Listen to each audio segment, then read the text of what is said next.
Everybody, welcome back to the channel. My name is Hack, and in this video we'll be breaking down how to build the most successful character for you in the Elder Scrolls Online. Whether you're a brand new to ESO or an experienced veteran looking to start a new character, we've covered every single detail you need to make the best possible build for you. So sit back, get comfortable, timestamps are provided if you need to skip around or rewatch a section, and let's get started creating the best ESO build possible for you. Now, in this video, I'm going to go through my steps in build creation, and step one is obviously starting with the goal. In other words, what's the goal for your character, and what do you want your character to be able to do? I can't emphasize enough how important this step is to your long-term success and your enjoyment of a game that's as huge as the Elder Scrolls Online.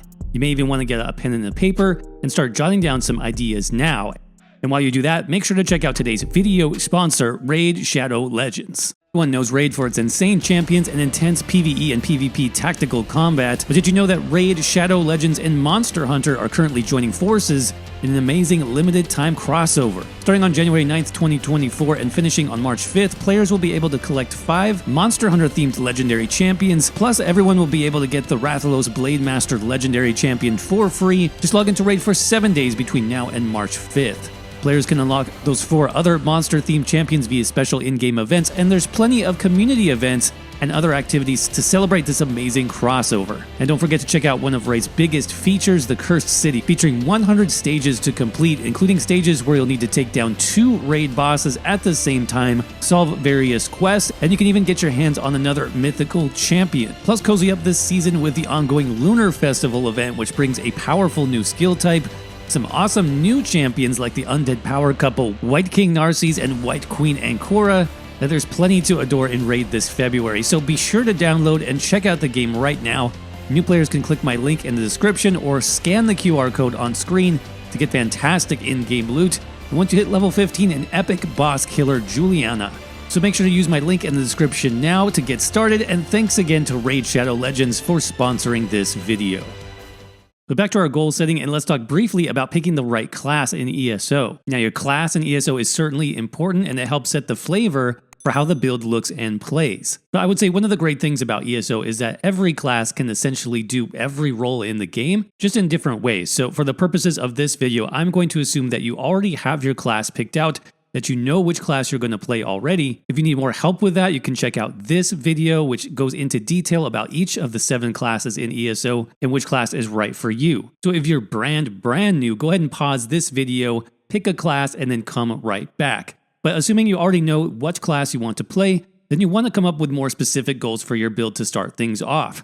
For example, do you want to focus on solo content or group content? If it's a group, then you'll also want to make a goal to focus on a specific area like damage dealing, tanking, or healing. But if you're soloing, you'll need to plan on how your build can do all 3 at once. Along with this, you'll also need to consider whether you want to focus on PvE or PvP content, or maybe a bit of both. Now, the good thing is when you're first starting out in ESO, there's not a huge difference between PvE and PvP builds, especially under level 50.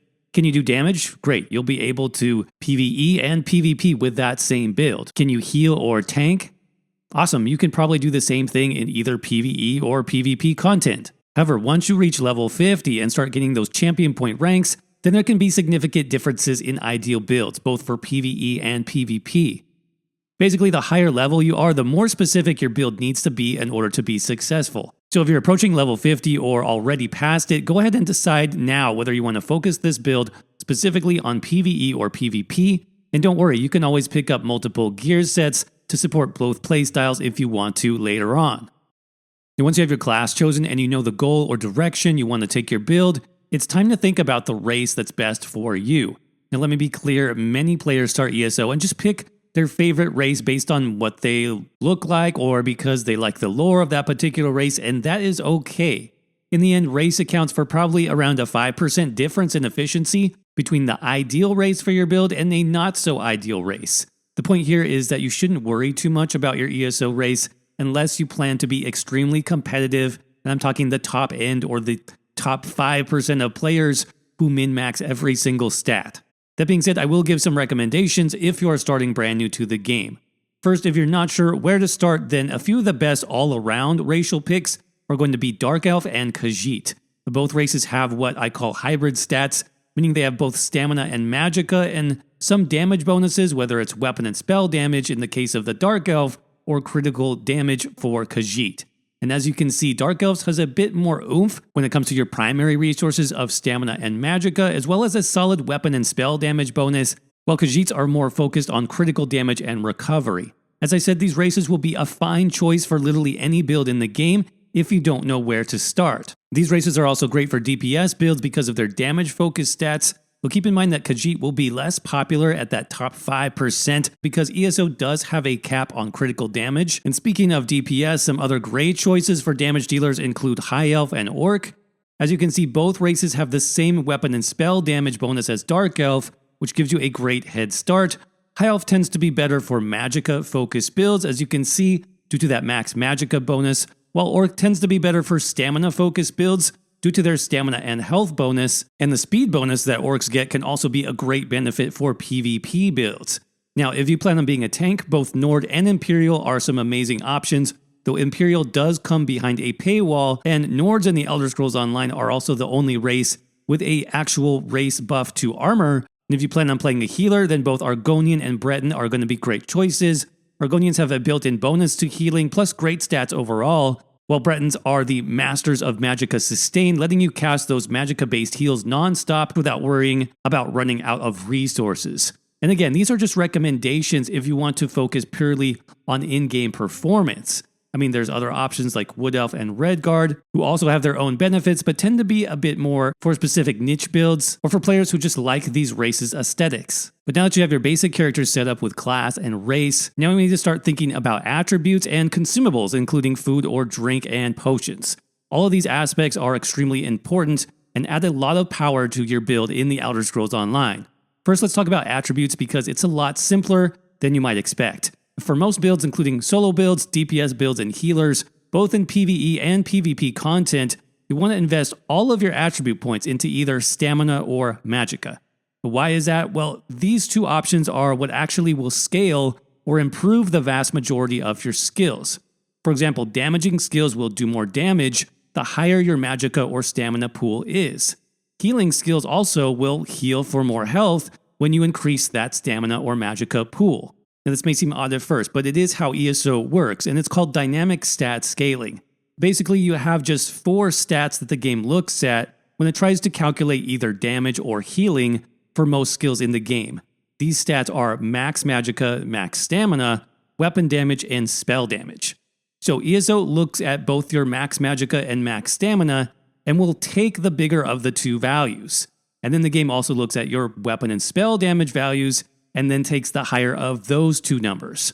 So with that said, how do you decide which attribute to put your points into? Well, it really depends on the abilities that you want to use. And this is where we start to differentiate in ESO between so-called stamina builds and magicka builds. If most of your abilities cost stamina to cast, you'll then want to stack all 64 attribute points into stamina because this is going to give you a bigger total pool of stamina, not just for your total damage, but to allow you to cast more abilities, more of those stamina skills before you run out of that resource. And the same is true for magicka builds. In this case, you'll have more magicka costing skills, and so you'll want as much max magicka as possible, all 64 attribute points in this case, to make sure that you can cast as many of those magicka skills as you can before completely running out. So what about health? Well, health in ESO for the most part is really more of a defensive resource than an offensive one. So with the health attribute, you want to pump this higher on specific builds where your main focus is survival rather than damage. Now the obvious choice for this is if that goal that you made in step 1 is to play a tank in group content. Putting all 64 points even into health is an option there. Or you could also split your resources between all 3 attributes, some health, some stamina, some magicka, for a more balanced approach to your stats. And for other content like PvP, players also frequently put more attribute points into health because again, you want some survival for your build and not just pure damage. So from attributes, that leads us directly to our next discussion of food and drink buffs, which is really just another extension of your overall stats. So there are 3 basic kinds of food and drink buffs to look out for. One is pure stat food, either bi-stat or tri-stat. And then there are drinks which focus entirely on recovery, and also in between items which have both raw resource stats and recovery combined. Now, if you are an ESO beginner, I recommend one of these in-between options. And for Magicka builds, Witch Mother's Potent Brew, and for stamina builds, Dubious Cameron Throne. Now, these give you health, which is extremely important for surviving when you're just learning to play the game for the first time. Plus, it's going to give you your offensive stat, being either Magicka or Stamina, and also recovery for either Magicka or Stamina as well. This is literally the perfect option, and it can usually be bought fairly cheaply from guild traders as well. And once you improve as a player, then you can look at that buy stat or tri-stat food option, which will give you overall better stats, which remember equals more damage and more healing, but also at a sacrifice of recovery. So usually you want to be confident in your build and your skill rotation especially to use these types of foods because your recovery will be much lower, so there's greater risk. Potions fall right along the same lines here, where if you know your build's focus is stamina, you want basic stamina potions right away, then vice versa for Magicka. Eventually you can upgrade these to weapon or spell power potions, which come with some very useful buffs as well, which increase your total damage or critical chance, though these same buffs can also be obtained by skills for free.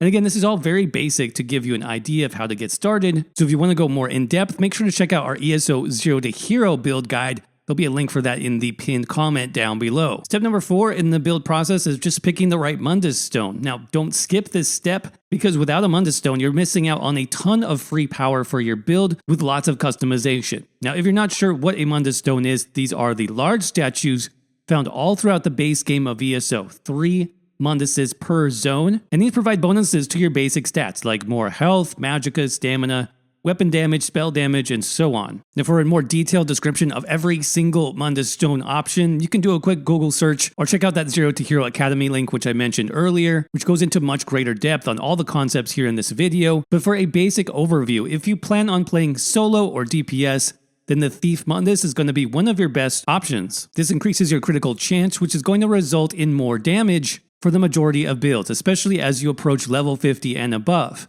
Another great option that is very similar is the Lover Mundus Stone, which increases your offensive penetration. This is especially good for solo and PvP builds, where you want to bypass as much of your enemy's armor as possible. Now, tanks will typically use the Lord Mundus for even more health, or the Atronach Mundus Stone for even more recovery, and healers have a dedicated Mundus Stone as well for better healing, called the Ritual.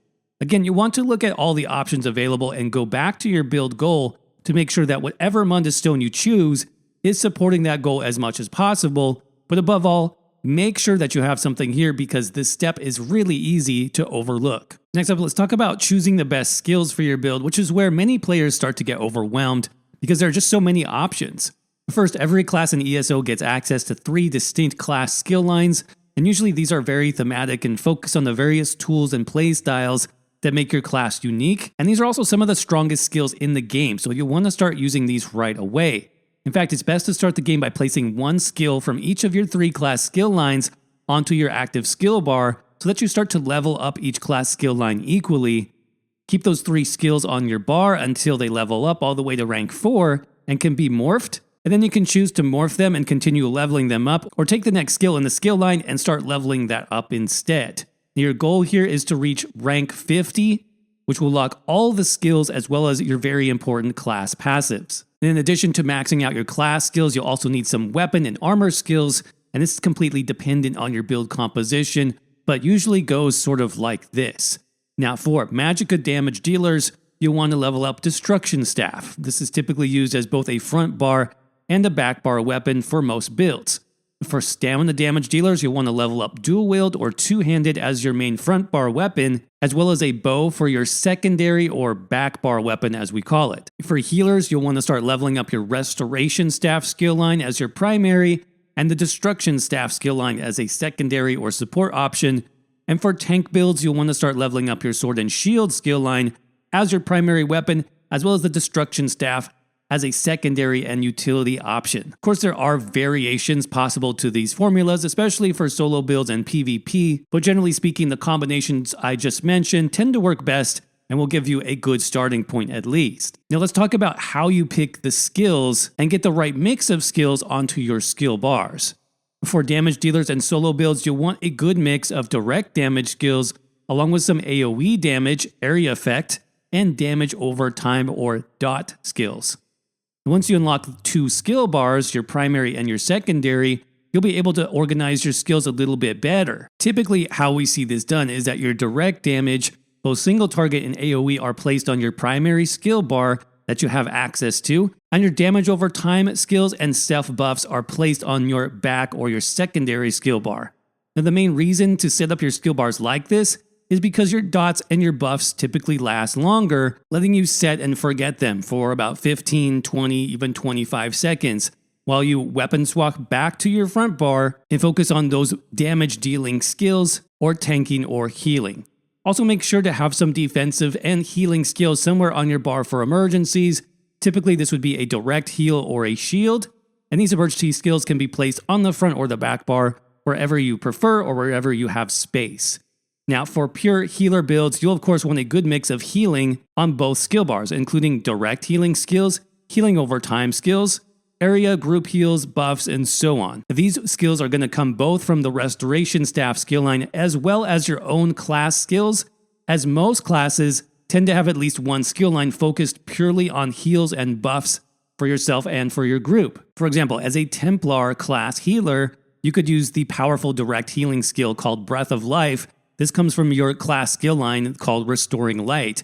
You could then combine this with the Restoration Staff skill called Combat Prayer for some AoE healing as well as a powerful buff, and then combine this also with Rapid Regeneration, also from the Restoration Staff for a heal over time effect. As we mentioned earlier, healers generally run a back bar Destruction Staff with skills like Wall of Elements and Elemental Drain, plus any important class buffs like Armor, Damage, and Sustain skills, plus any important class buff skills that could increase your armor, increase your damage, or increase your sustain. And for tanks, you'll want a solid mixture of pure defensive and healing skills to keep yourself alive, as well as group utility to help your group increase their damage, and of course multiple taunt skills to keep your enemies on you rather than your teammates. Sword and Shield, as we said, as your front bar weapon is a great choice, with skills like Pierce Armor, which is a great taunt skill and armor debuff, as well as Heroic Slash, which is a damage debuff and ultimate generation tool. Plus, you'll mix in some healing and group utility here from your class skill lines or even guild skills. And backbar options are typically more open for tanks. And as we said, for backbar options, you could run something like a Destruction Staff, although you could still build a solid tank with a Sword and Shield backbar or even a two-handed backbar to mix things up if you want. Okay, so let's check out an actual build so you can see how I would set up the primary skill bar as well as the backup skill bar. In this case, we're on the Magicka Templar, basically a solo build setup, and I have a Lightning Staff equipped on my primary skill bar, and again, this is going to be focused on damage. So I have Puncturing Sweep, very nice DPS skill, also heals us back. I've got Toppling Charge, which is also a damage skill, but a Gap Closer, so going to get me into melee range, perfect for the Templar class. And then just a Damage Shield here to absorb some damage. If I'm solo, it's helpful. Combined with a heal. Living Dark in this case heals me back when I take damage, so very nice when combined with that shield. And then just a passive skill from the Mages Guild called Inner Light. This actually gives me a bonus to my max Magicka, gives me some nice passive buffs as well. Major Savagery and Prophecy increase my critical chance. So this is a very simple front bar setup. And then Flawless Dawnbreaker from the Fighters Guild, very nice AoE dot with some passive effects as well from the Fighters Guild passives. This also buffs my weapon and spell damage by 300 when I cast it, so very nice all around. So again, just focused on dealing damage and being reactive when I need to, healing and damage shield. Now let's swap to the back bar, as we said, which typically has your longer lasting effects that are going to be easier to manage. We've got Blockade of Fire in this case from the Destruction Staff skill line. This is an AoE damage over time that lasts 15 seconds. We have Solar Barrage, one of our Templar class dots. This lasts 22 seconds. Then we have Degeneration, a single target dot from the Mages Guild. That lasts 20 seconds. We've got our main buff, Channeled Focus. This gives me armor, gives me Magicka recovery and healing. So very nice combination effect there. You can see that lasts 25 seconds. And then I've just got a debuff, Elemental Drain, to debuff a target's armor. Also give me some Magicka sustain back, and this lasts 60 seconds, so a whole minute. So you can see all of these skills last for quite a long time, And then, of course, I've got Fiery Rage. This is the Destruction Staff Ultimate. I'm going to reserve that for bigger battles because it costs more ultimate. Flawless Dawnbreaker on the front bar is cheaper, so I'll be able to cast that a little bit more often. But hopefully you can see the breakdown here of longer lasting buffs, debuffs, and dots on the back bar versus our damaging abilities on the front bar, and healing and utility, you can kind of put those in wherever you have room. Okay, so how do you put together everything in what we call a rotation, which is basically when do you cast your skills? Well, it is pretty simple if you set it up like we've shown you. You start with the back bar with your buffs and your debuffs, put on those dots, ground effects if you have them, and then you can see everything is active. As I switch to my front bar, it's still dealing damage, which is great, because now I can use my single target damage abilities. If I start to take damage, I could use a shield or healing, pop off an ultimate, and as those back bar abilities start to wear off, just go back to that backup skill bar and recast them. Once the buffs and debuffs are back up, go back to your front bar, keep doing damage. Pretty simple.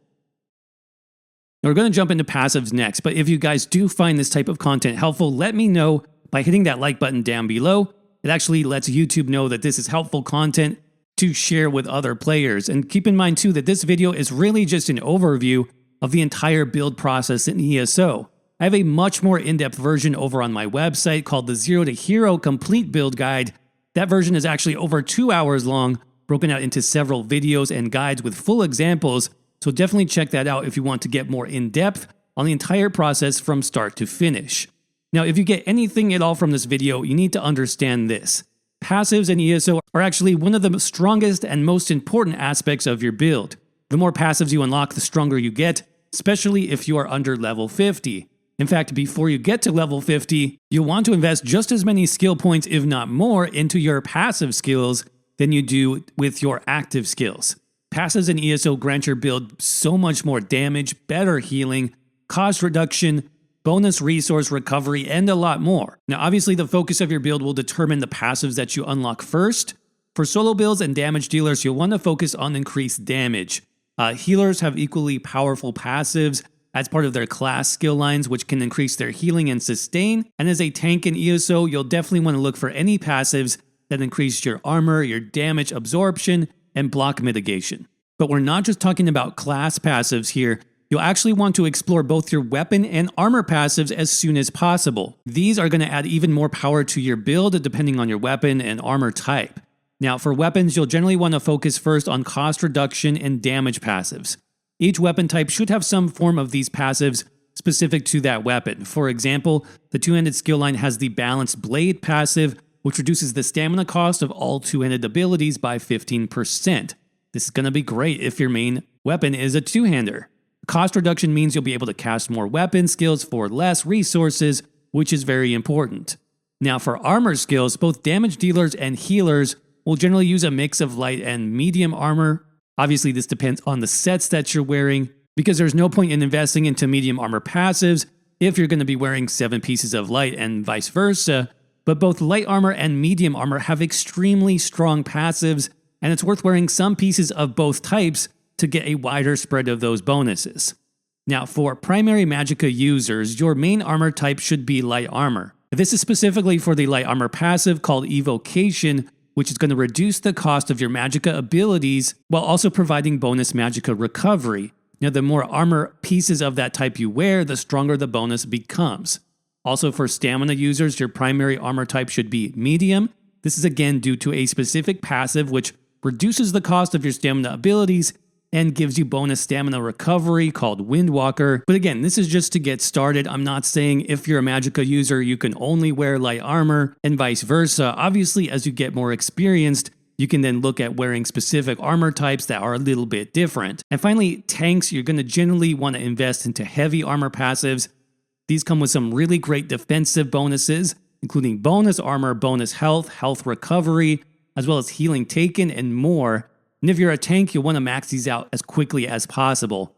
So again, if you remember anything at all from this video, it's that it's not just about active skills in ESO. In fact, passives are one of the main keys to improving your build's power, so make sure to understand which passives are the best for your build's goal, and unlock them for your build as soon as possible.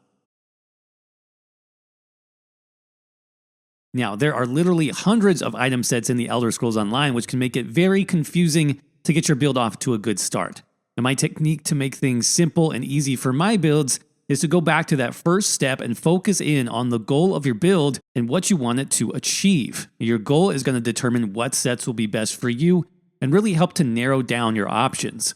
For example, if your goal is to do as much damage as possible, then equipping a set that boosts stats like maximum health, Plague Doctor for example, is just a complete waste, because as we talked about with attributes, health is more of a defensive stat, and for most builds in ESO, it's not going to do anything to increase your overall damage. And beyond that, it'll be very helpful to understand set bonuses as well. We already talked about stamina, magicka, and health, and what builds those are best for, but there are many other set bonuses in ESO that you need to consider. For example, to improve your damage, the best set bonuses you'll want to focus on are critical chance and offensive penetration. These tend to scale the best, especially at level 50 and beyond, so if your goal is to do damage, then make sure to prioritize sets with these specific bonuses. In addition, we already covered weapon and spell damage bonuses and magicka and stamina bonuses, which are also offensive stats that improve your damage, though they are slightly less powerful and impactful than crit chance and penetration. Keep in mind that you'll typically find these set bonuses on light armor or medium armor sets, which you need to consider as well, especially looking at those armor passives that we talked about in the previous step. Now, for general tankiness and improved defense, you'll want sets that include health bonuses as we mentioned before, but other set bonuses you'll want here include bonuses to armor, which improves your overall resistances and helps you take less damage, as well as the healing received bonus, which means you'll be healed for more anytime you receive a heal. These set bonuses usually appear on heavy armor sets, which are generally going to be the best for tanking because of those heavy armor passives, again, that we already mentioned. But finally, if healing is the focus of your build, you'll want to prioritize sets with max magicka or max stamina and weapon and spell damage as mentioned earlier, but also some recovery bonuses, especially magicka recovery, as most healing skills tend to cost magicka to cast. Boosting your recovery is going to greatly help with your overall sustain, helping you cast more abilities for longer without having to worry about running out of that important resource. Again, there are way too many sets in ESO to start reviewing individual sets for the purpose of this video, but once you start to recognize these specific bonuses as being good for your build's goal, you can start to narrow down the options and plan what you want to farm. Also, don't forget that you can adjust your stats as you go by changing out any of the bonuses from the previous steps on this list. For example, you may find that if you focus on nothing but damage bonuses from your sets, then your actual recovery for your character might dip below the acceptable levels, but you can improve your recovery by swapping to a food with higher recovery stats, using an extra recovery glyph, for example, which we'll talk about in just a minute. Which brings us to our next step, which is talking about traits and glyphs. Now, these options allow for even more customization for your build, allowing you to focus in on specific strengths. Both traits and glyphs apply to every single piece of gear you can collect, including armor pieces, weapons, and jewelry. So let's go over some of the best options you should be looking for. First, let's talk traits and specifically weapon traits, as these tend to have the biggest overall impact on your build's performance. For a damage-focused build like a DPS or solo, the best option for your weapon trait is generally precise, which greatly increases your critical chance. Now, usually you want precise for your main weapon, or as it's also called, your front bar weapon. This is because that extra crit chance that you get for slotting that weapon is going to turn more of your attacks and even heals into critical strikes, meaning they'll do more damage or even heal for more health. This gets even more important as you approach endgame and begin to increase your critical damage multiplier, leading to potentially even bigger damage spikes when you score those critical attacks. Now, second popular option, especially for solo gameplay and even PvP, is the sharpened trait. This increases your penetration against enemies, letting your attacks do more true damage after negating some resistances. One additional option you may want to consider for a front bar weapon is the charge trait. It seems like the Elder Scrolls Online is focusing in a little bit more on status effects this year and boosting their damage. So if that type of playstyle interests you, definitely check out Charged. Now finally, you want to definitely use an infused backup or back bar weapon for most solo and DPS builds, which is going to increase the power of your weapon's glyph, also known as its enchant. And this is because one of the most popular back bar glyphs is the weapon and spell damage glyph, sometimes also called a berserker enchant, as this is simply the most efficient way to buff your damage higher once you approach endgame. Now for builds that want improved defense and utility, there aren't quite as many options. One popular choice is definitely the defending trait. This trait increases your armor while using that weapon, so it's a decent option for tanks or even solo players and PvPers that want some added protection. Decisive is another popular weapon trait among tank builds because it allows you to gain ultimate much quicker, which can then be used to empower or defend your entire group. The infused trait can also be used for utility here as well, as you could equip a crusher enchant on your infused weapon to apply a powerful resistance debuff to enemies. And then for better healing, there really is just one main choice to consider, which is the powered trait. This directly boosts your healing, so it's a great option for a main weapon restoration staff, for example, on the healer build, but you can also use this on any build in ESO that wants improved healing. Let's move on to armor traits, which affect your body armor pieces as well as shields. Now for the majority of builds, there is just one very powerful trait that you'll want to obtain, and that is the Divines trait. Divines will increase the potential value of your chosen Mundus Stone by a substantial amount, especially if you have 7 full Divine pieces. We already discussed how powerful those Mundus Stones are in ESO, so it should make sense that improving them further by an additional 50% or so is a really great option. This is especially true for DPS builds, solo builds, even healers. Now for tank builds and PvP builds, however, there are more options that you'll want to consider that have a stronger defensive or survival focus. These include the Sturdy trait for tanks, which reduces the cost of blocking, and the Impenetrable trait for PvP, which reduces your damage taken from critical hits.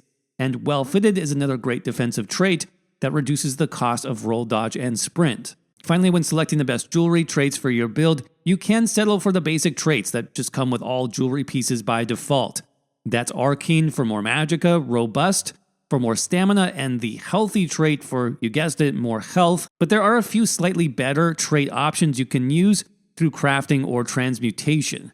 A transmutation is basically a feature in ESO where you can change the trait of an item, but it does cost a resource called transmutation crystals, which you'll need to get from various activities in-game. So if you want to trait change that jewelry, a couple good options you can consider. For damage-focused and solo builds, definitely check out the Bloodthirsty trait, as this dishes out even more damage when enemies get low health.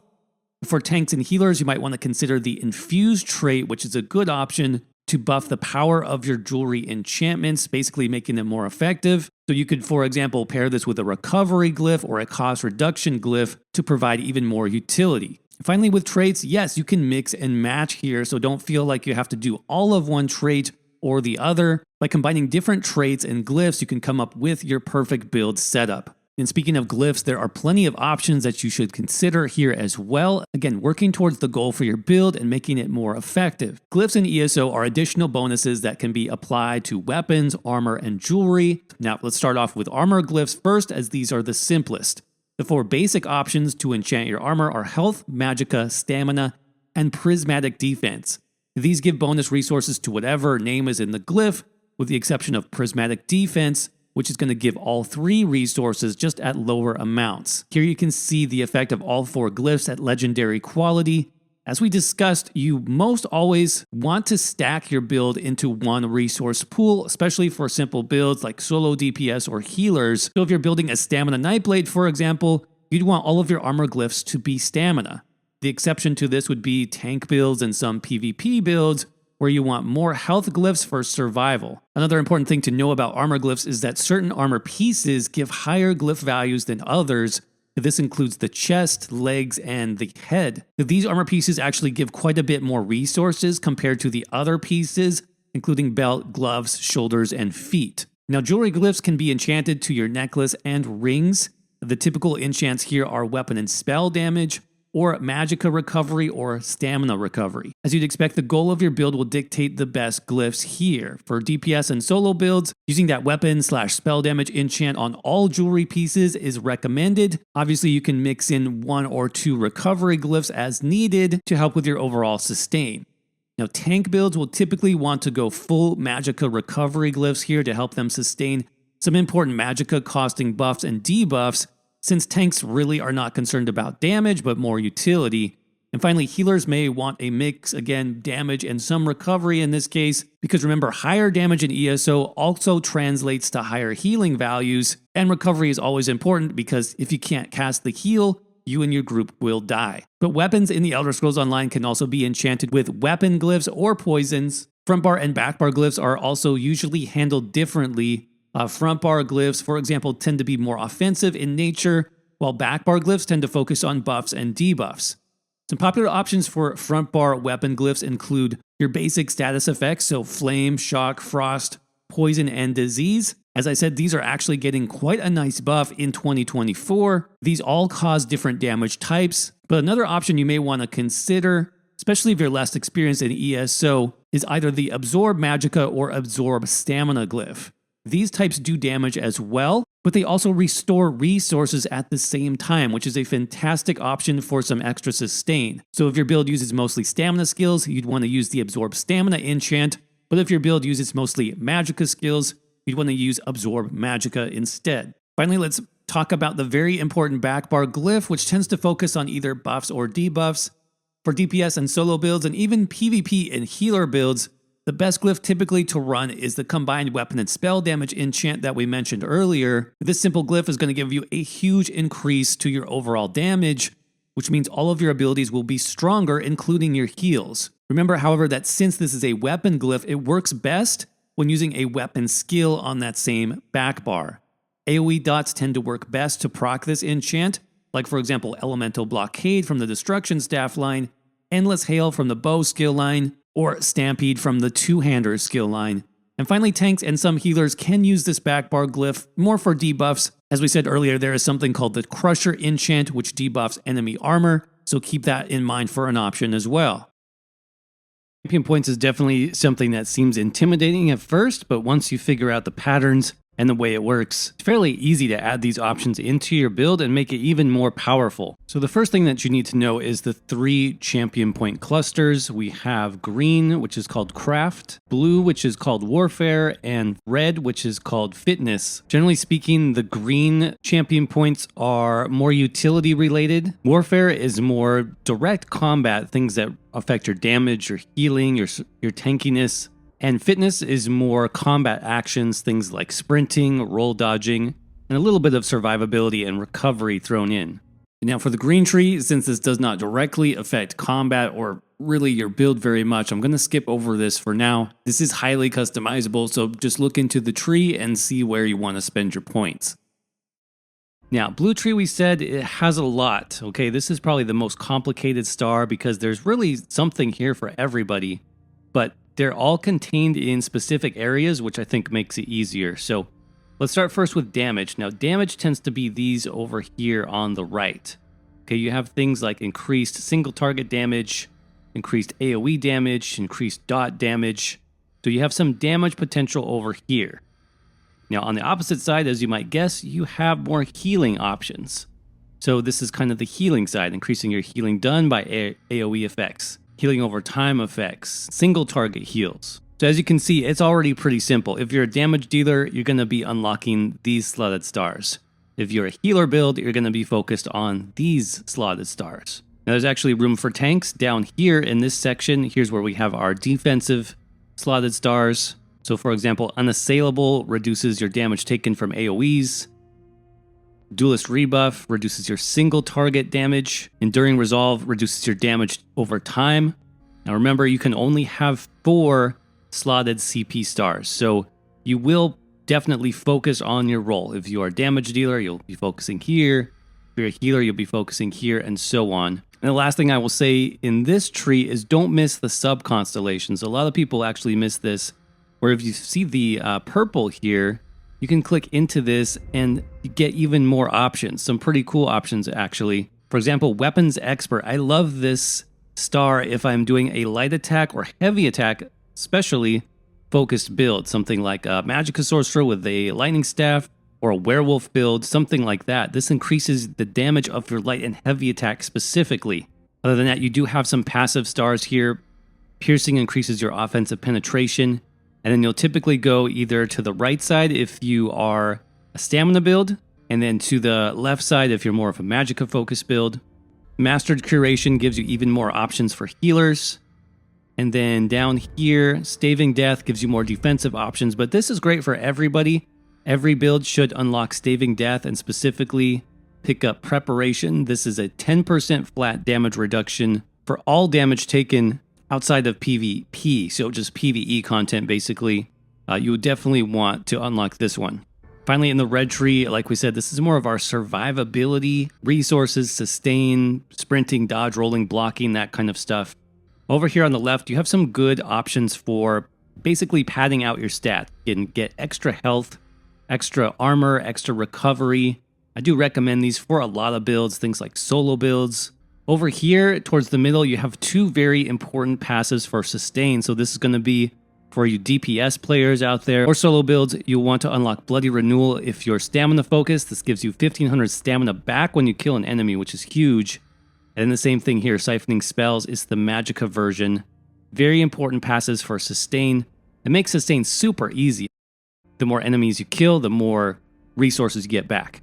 A couple other favorites I will mention here. Bastion, one of my favorites for a solo build. I tend to use damage shields a lot, whether it's Brawler with a two-hander, or I'm using a light armor damage shield, Sorcerer Hardened Ward damage shield, something like that. Even damage shield sets and glyphs can benefit from this, up to 15% bonus size to your damage shield. This is really powerful for solo builds. Definitely check that out. Over here on the right, you have some of your more tank-focused passives, things like reduced cost of blocking, increasing the amount of damage you can block, so definitely check out the right side if you are focused on a tank build. And the red tree has some sub-constellations also. Wind Chaser is all about extra movement speed. There's actually a slotted star here that gives you 10% bonus speed at all times. It's pretty good. And over here, Survivor's Spite. Some of these can be good options for PvP. For example, Pain's Refuge reduces your damage taken by 2%. For every 2 negative status effects on you, up to 20% damage reduction for this guy. This is going to be insane if you want to play in Cyrodiil. If you want to play very tanky, if you want to play a very tanky PvP build, check this out. Same thing here, Sustained by Suffering, and it's going to increase your recovery based on getting those negative effects on you. Here's another great one for PvP. Juggernaut is another slotted star, helping you take less damage overall. So those are just some ideas to get you started. Remember, the main thing is you can only have 4 slotted stars for each tree. But we do need to talk about one more thing when it comes to making your perfect build for the Elder Scrolls Online.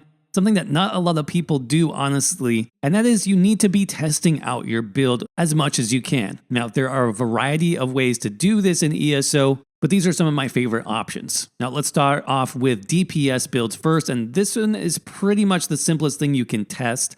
You're going to need a target dummy for this. Now, the most reliable option for target dummies used across the game, especially for DPS parses, is going to be the 21 million health dummy. Now, I understand that not everyone has access to this, and you can only buy this actually in the Crown store, and it is expensive. But if you're getting to this level where you want to get into harder content, specifically trials and veteran trials, what you can do is find a guild that does those events, and they should have a guild house that has that raid dummy in place so that you can test out and practice your build. Now, this is going to have the most accurate DPS test of all because it simulates group situations where you have access to some important and powerful buffs. Now, if you're not to that point yet, any type of target dummy is fine. You can get cheaper options, and some of these are even craftable, so feel free to look for other options here. You can do this on console as well with any type of dummy, or you can use add-ons if you're on PC. Now, for testing solo builds, in my opinion, it is all about survival, so my favorite way to test out a solo build in ESO very quickly, let's just go up to any world boss I see and try to solo it. Now, I want to see here if I can take damage either with a shield or some other type of defenses.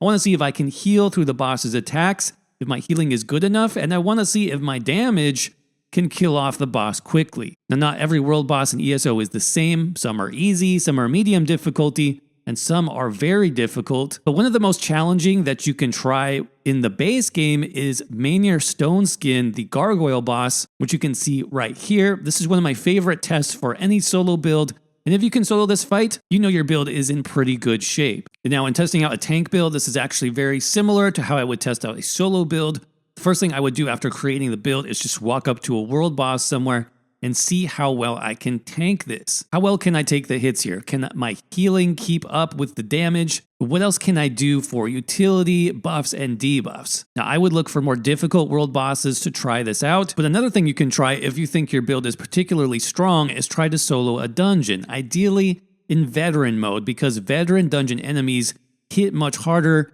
than normal difficulty. But just walk through the dungeon as far as you can, grab all the enemies there, see if you can walk all the way through to the first boss, maybe tank that boss at the same time. And if you can do all of this, then your build is very good in terms of survival. But healer builds are probably one of the hardest builds to test outside of regular group content. But one thing you can do now, especially that we have companions in the game, is to use your companion as a tank. Have them go up against one of those world bosses and see if you can heal through the damage and keep your companion alive. Now, companions in ESO, if they're not set up properly, they can die super fast. So if you can do a good job of keeping your companion alive through this type of combat, then that's definitely a good test of your healer build. Similar to testing a tank, you can bring yourself and your companion into a dungeon as well and see how long you can last. Again, the Infinite Archive would be a great test for this as well, to see your overall healing potential. And finally, we have PvP builds, and again, this is a little bit difficult to test outside of the environment, but one of my favorite things to do is find some tankier mobs with more health. An example of this is actually the Werewolves of Glenumbra. These have about double the health of a normal enemy, so around 60k health or so, and there are several here in this area, just east of the Eaglebrook Way Shrine. So really what I'm looking for PvP is burst combo potential, which means how quickly can I kill this enemy? If I can kill a 60k health enemy in like 1 to 2 seconds with a solid burst combo, then that's a pretty decent option that I can then bring into PvP. Obviously, that's just testing the offensive side of things. So if you want a better, more complete test, then I would recommend queuing into Battlegrounds to see how your build performs. Keep in mind that Battlegrounds does not use champion points, but I actually prefer to test my build without CP active so I can really see where the deficits are in terms of sustain and defense and healing for my build. But as I mentioned before, please do me a favor and crush that like button today if you enjoyed this build guide overview for the Elder Scrolls Online. I spent a ton of time collecting this information, so I really hope it was helpful for you, and I'm sure it's going to improve your builds if you follow this guide step by step. And speaking of which, don't forget to check out our Zero to Hero complete build guide over on my website. That actually has over 2 hours of content and goes into much greater detail with specific examples. And I even created a build planner for you there, which gives you a place to record and plan all of your build details. I'll have a link for that down below if you're interested. And thanks again for watching.